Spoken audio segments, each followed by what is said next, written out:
वेगळा जॉनर जो पहिल्यांदाच आपण प्रयत्न केला आणि इतका जबरदस्त रिस्पॉन्स की 3 दिवसात 10 करोडचा टप्पा पार केला. अमेझिंग फिलिंग आहे. आता केलंय भारी. ॲब्सोल्युटली अमेझिंग फिलिंग आहे. खूपच समाधान, आनंद सगळंच आहे. म्हणजे डेफिनेटली मनात हुरहुर होती, एक भीती होती. एवढा मोठा प्रयत्न केला आहे, एवढी इन्व्हेस्टमेंट लागली आहे.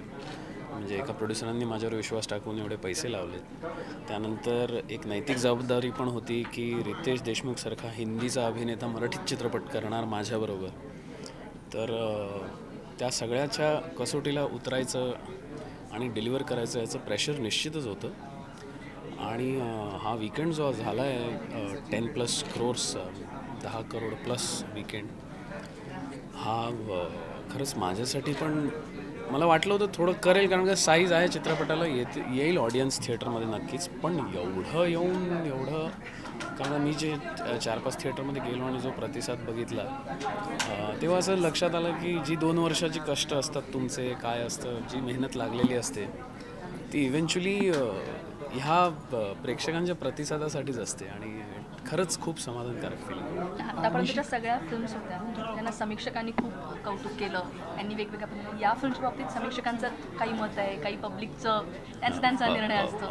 पण जेव्हा आपली फिल्म तिथे स्क्रीनवर जाते आणि पब्लिक टाळ्या शिट्ट्या चिल्लर उडवते, ती फिलिंग कशी होती तो अनुभव घेतल्यानंतर? तो अर्थात माझ्यासाठी पहिला अनुभव होता की एवढ्या टाळ्या, एवढ्या शिट्ट्या, बोंबा बोंब. म्हणजे जसं मी म्हटलं आहे की समीक्षकांनी नेहमीच माझ्या चित्रपटांना सपोर्ट केला आहे आधीच्या सगळ्याच. पण असा प्रेक्षकांचा रिस्पॉन्स अशा पद्धतीचा मी एक्सपिरियन्स केलेला नव्हता. अर्थात तो रिस्पॉन्सही चांगलाच होता. म्हणजे डोंबिवली फास्ट मुंबई मेरे जानचा जो ऑडियन्स होता त्यांनी पण खूप खूप सिरियसली सिनेमा बघितला. पण हा जो एक आनंदोत्सव होता चित्रपटगृहात तो मी कधीच बघितला नव्हता. म्हणजे माझ्या चित्रपटाला मी प्रॉब्ली गेलो आहे एका सलमान खानच्या चित्रपटात आणि मीच शिट्ट्या वाजवल्या आहेत. पण माझ्या चित्रपटाला एवढे शिट्टे वाजतील खरंच मजा आली. आणि समीक्षकांचं म्हटलं तर I always respect their opinion. कारण कसं आहे, मी आत्ताच बाहेर सांगत होतो की त्यांना जो चित्रपट आवडतो त्यात ते दिलखुलासपणे म्हणजे मलाही पहिल्या 3-4 चित्रपटात सगळे 4.5 स्टार त्यांनीच दिलेत ना.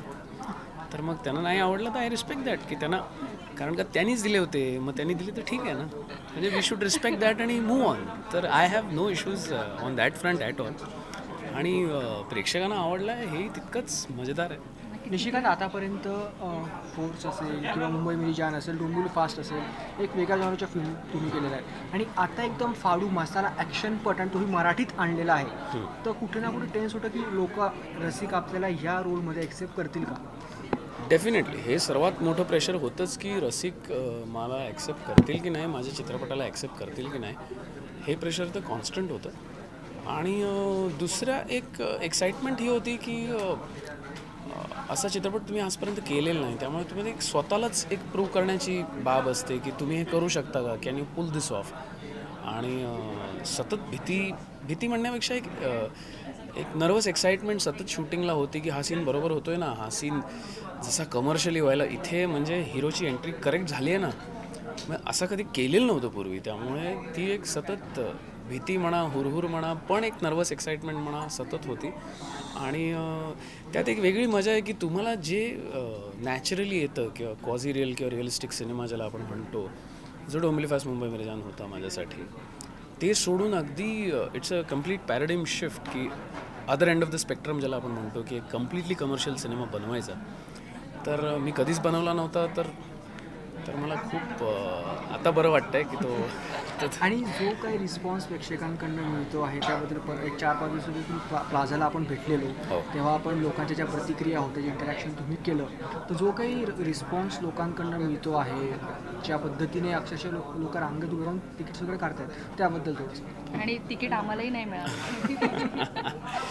नाही, काय सांगू, आनंदच आहे. म्हणजे आता कसं एक्सप्लेन करू मी की हे माझ्या बाबतीत पहिल्यांदाच होतं आहे, तर मला वेगळीच एक्साइटमेंट आहे. म्हणजे there is always a first time is the best ज्याला आपण म्हणतो, की हे प्रथमच होतं आहे माझ्या बाबतीत. आणि मला ॲक्च्युली 1-2दा विश्वास बसत नव्हता. मी माझ्या मित्रांना म्हटलं, पण अरे आपण आपणच बनवला नाही हा पिक्चर असंही झालं अनेक वेळा.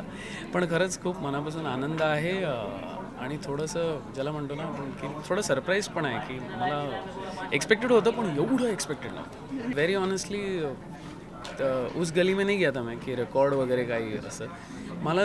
मलाच हे होतं की मला स्वतःला प्रूव्ह करायचं की मी असा चित्रपट करू शकतो का किंवा नाही करू शकत. आणि कुठेतरी मनाची तयारी होती की लोक म्हणणार अरे कालपर्यंत हा बरा होता, याला काय झालं, असे पिक्चर का बनवायला लागला. अशी एक मनाची तयारी होती की हां हे एक वेळ मला थोडं सहन करावं लागेल. पण हाही एक जॉनरा जो आहे सिनेमाचा किंवा हा जो एक प्रकार आहे सिनेमाचा तो मला करून बघायचा होता की एक सरळ साधी गोष्ट म्हणजे आपण गेली 30 वर्ष बघितली तीच गोष्ट परत नव्याने मांडायची आणि त्यात ऑडियन्सला इन्व्हॉल्व करायचं, त्यांना एक्साईट करायचं, त्यांना पोटभर करमणूक द्यायची. हे मला गेल्या 2 वर्षाच्या प्रक्रियेत असं लक्षात आलं आहे की असं आउट अँड आउट कमर्शियल चित्रपट बनवणं खूप खूप कठीण असतं आणि खूप विचार करून बनवावा लागतो. Which is more pleasant, critically acclaimed असणं की पब्लिकने पिक्चर उचलणं? Honestly if I get a combination of 2 nothing like it. पण खरंच ज्या दिवशी असं होईल की ना मी तो क्रिटिकली पण करेक्ट करू शकेन आणि कमर्शियली करेक्ट करू शकेन तो ॲक्च्युली परमोच्च बिंदू असेल. पण कधीतरी मनाला ॲक्सेप्ट करावं लागतं की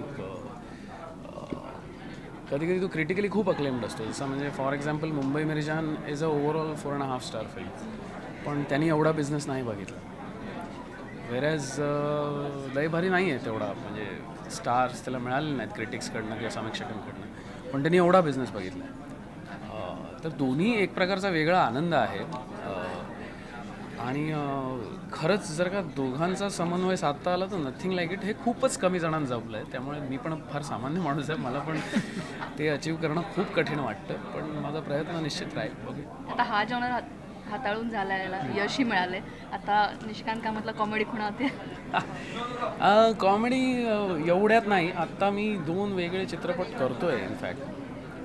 एक आहे तो अगेन तो थोडासा क्वाझी रिअल स्पेसमध्ये आहे, रिअलिस्टिक सिनेमा, गाणी नाही आहेत, गोष्ट आहे आणि परफॉर्मन्सेस आहेत आणि एक सोशल इश्यू आहे त्याच्याशी रिलेटेड करतो. तो एक सिनेमा आहे म्हणजे तो एक्झॅक्टली परत ऑपोजिटला आहे भारी आहे की खूपच बेसिक सिम्पल साधा आणि सोशल इश्यू रिलेटेड पिक्चर. दुसरं एक पिक्चर मी आत्ता सुरू केलं आहे ते फारच ज्याला आपण म्हणतो की इट हॅज कोरियन ॲक्शन. त्याच्या ॲक्शनबद्दल सध्या चर्चा आहे खूप.